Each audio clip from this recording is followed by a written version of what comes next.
Not something that only relies upon your ingenuity and your dedication to a spiritual path.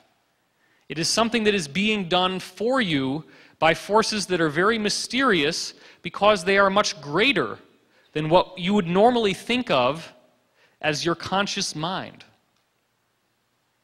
You want to talk about the monolith in 2001 and how mysterious that was. That's not even the beginning of what we're talking about now. This big stone slab shows up, and all of a sudden all those cavemen learn how to use tools, and they can kill each other now, and they become the dominant species. And then at the point where the movie goes into the present, the monolith shows up on the moon, and Commander David Bowman at the end of the movie ends up becoming the new Adam, the new species of humanity after he goes through a Stargate. There's a lot of things that are known on the inside, and this stuff is not a secret. It's not a secret even though it has been kept secret. It has been attempted to be kept secret. It is not secret. All of the information we need is already here so that we can definitively understand that what's happening to the earth is a naturally occurring process. It is a sacred process motivated by forces of intelligence that would stagger the imagination. Back in the old days, you had a LAN system in which a computer was just a monitor and a typewriter, and you plugged it up to one central computer, and everybody's little dummy terminal, as it was called, was plugged into that one computer. On some level, each of us is the dummy terminal. We appear to be separate. We appear to be an identity that has an ego, that has a body, and we identify with the body. On some grander level, the body is merely a projection. It's like if you have a prism, and light is going through the prism, and as it rotates, you see these rainbows around the room. And each one of you is one of those rainbows. But would you say that those rainbows are each an individual generator of light? No. The light is generated by whatever is striking the prism. Those individual pieces of rainbow light are just the reflections of the one light that strikes the prism. If you want to really get into the esoteric science and understand what the ancient prophecies are telling us and why it's so relevant to what you're going to hear in this talk, try to vibe into the fact that the entire manifest universe, that matter and energy itself, is but reflections of this one singular light, that all visibility in the universe, everything we can measure, is a reflection into what we think is space and what we think is time. But when you start really understanding what time is, you realize you can go whatever direction you want, forwards, backwards, and sideways.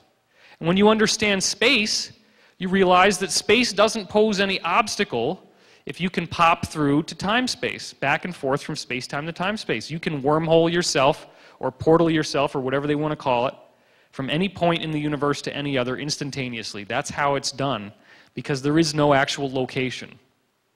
Location is an illusion which is based on the rules of the road so that we have one intelligent super being that has wanted to experience multiplicity. It has wanted to experience separation so that it can reunify. In terms of how that functions in our galaxy, the galaxy is generating intelligent waves, which you're going to see the proof for in this presentation. And those waves upgrade the speed of this time field, or of what I call the source field. The speed of vibration of the source field is going up. If that speed represents how well you think, it's no different than you upgrading your computer and going from this ridiculously bad processor where you could barely even get any of your websites to load because it takes so long, and getting this really fast machine where now every page, sorry about that. She almost jumped right out of her seat. I'll try to do that a little more delicately next time. Is that better? Okay. So, you broke me out of my trance now. Now I got to actually talk from the ego. How's it going, man? What the hell was I talking about? All right, let's see. We got to get the download back in play here. When we understand that this energy field is part of the galaxy, that the galaxy is a conscious being, the galaxy has energy that must be conscious. The energy that's in the entire universe must be conscious, and it must create life. Life is the divine imprimatur of all energy in the universe. All energy in the universe is built to create life. The physicists call this the Goldilocks principle, and they don't even have a clue as to how far the Goldilocks principle goes. It's not too hot, it's not too cold, it's just right. That's what they're talking about in terms of planets like ours, and how we have just the right amount of oxygen, just the right amount of water, just the right temperature. All these things are perfect. It's not an accident. Life on Earth is not some random little thing that only happens once in the history of the cosmos. Life on Earth is actually programmed to be here because we have to get rid of this idea. Well, we don't have to. I try not to use must and have to because those are very strong words. It would be beneficial to learn that there are forces out there much greater than the human intellect, much greater than the ego, much greater than the body. That there is forms of consciousness that could be an entire planet, that could be the sun, that could be the galaxy, which is really nothing more than a bunch of suns and planets in a big cluster. Well, we can prove that that's going on. So I'm going to start showing you some things here. The first criticism that anyone will have when you go into a 2012 discussion is they say, well, nothing's really that different. Everything's the same. We're pretty much doing the same thing now that we've always been doing. We get a little bit of progress here, a little bit of progress there, but nothing's going on right now.